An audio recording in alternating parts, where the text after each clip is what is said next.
we give out as young Gambians? That is one dream. And secondly, there is no Gambian musicians who have not benefited from his benevolent. And he is one person who lead by example.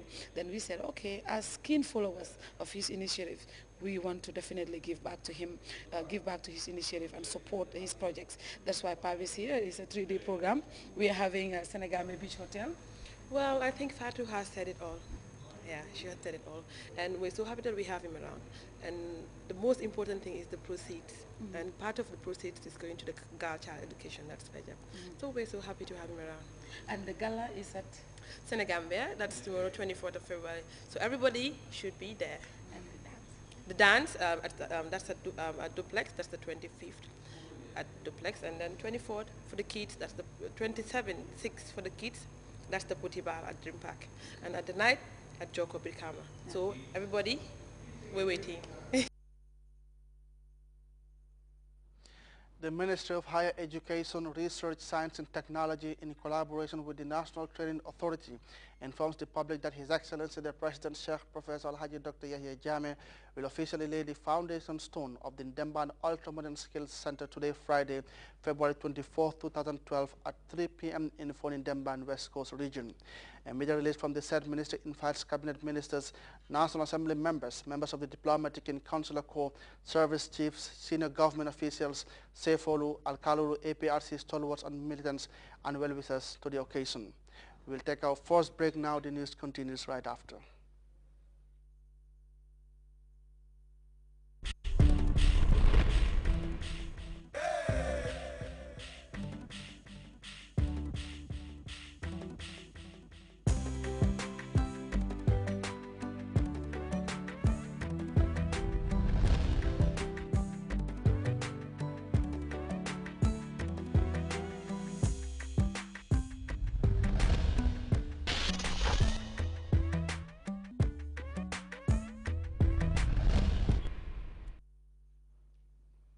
Welcome back. Despite the seemingly unending political tension in the build-up to the February 26 presidential polls in Senegal, the electorate is concerned with the general lack of unemployment, particularly among young people. Young university graduates who remain largely jobless have now turned to small-scale business enterprise to eke out a living. We have more on the story of a poultry farmer who bagged a master's degree in a university but could not pick up a decent job. Problem in Senegal, people coming onto the job market need a lot of imagination to get ahead.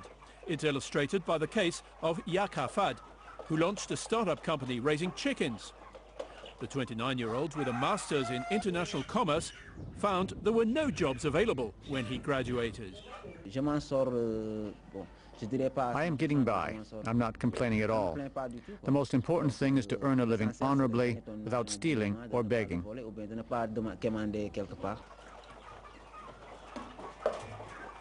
With an investment capital of 200,000 CFA or €300 loaned by his family, Yaka's putting what he learned at the highest school of commerce into good effect. I am focusing on the products, but also on quality. Then you have to know how to identify markets and sell the goods. That's where my training comes in, so I can use the know-how. Yaka chose to go into the primary sector, where there's a reasonable level of demand. Customers include restaurants, hotels and private consumers. The enterprise is unregistered and in the informal economy. This is despite the government-backed fund which is supposed to assist youngsters find work. If you look at the unemployment rate in Senegal of 70%, most of those are young people. In this country, you've got general unemployment and youth unemployment. It's a big problem. Retired accountant Pap Medoun Fall is concerned about his daughter Abibatu. She's just finished her studies, but is finding it impossible to get the job she's qualified for. If I were a politician, I would have access to networks of influence and to workplace contacts. So I am tempted to say, how shall I put it? I'm sorry.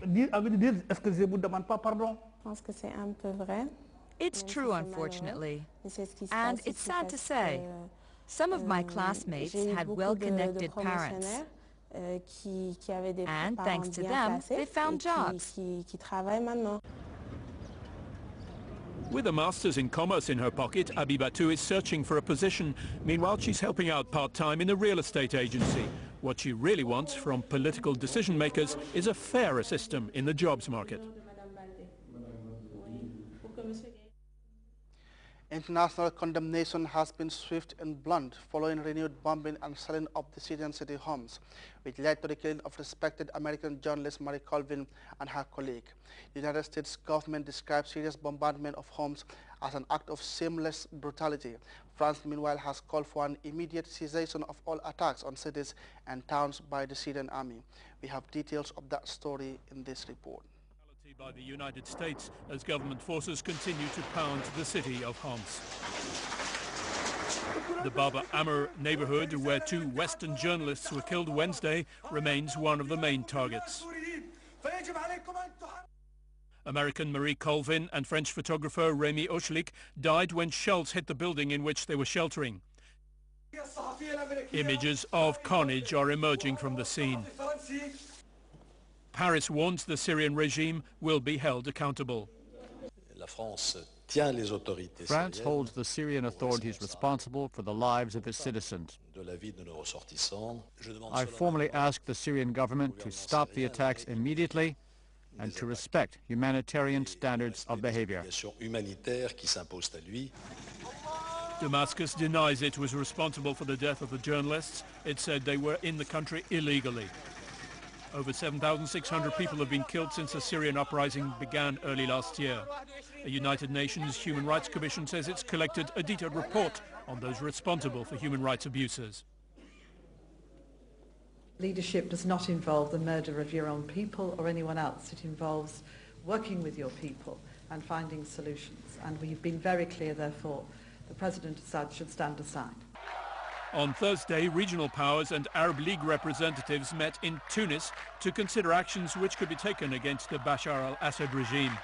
The US and the West have ruled out direct military intervention. The anti-Damascus Syrian National Council is calling for a no-fly zone. The corridors should be protected by security forces. Otherwise, the convoys will be exposed to attacks by Bashar al-Assad's forces, and he could blame this on terrorists. The proposals are rejected by Russia and China, who continue to back the Syrians. In neighboring Lebanon, protests against Syria and its allies are gathering momentum.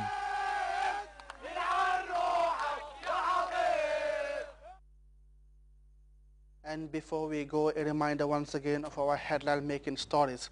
President Jammeh has outlined the centrality of unity, commitment and dedication to duty to ongoing moves to reach national development targets. Gambian construction contractors and consultants have been arming themselves with the requisite skills to reduce our overdependence on foreign skilled labor. Senegal's army of unemployed people are devising creative new ideas to eke out a living.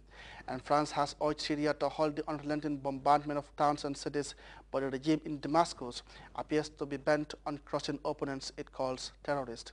You can follow the day's stories on other GRTS programs live on our website at www.grts.gm. There you can also monitor GRTS Radio Live.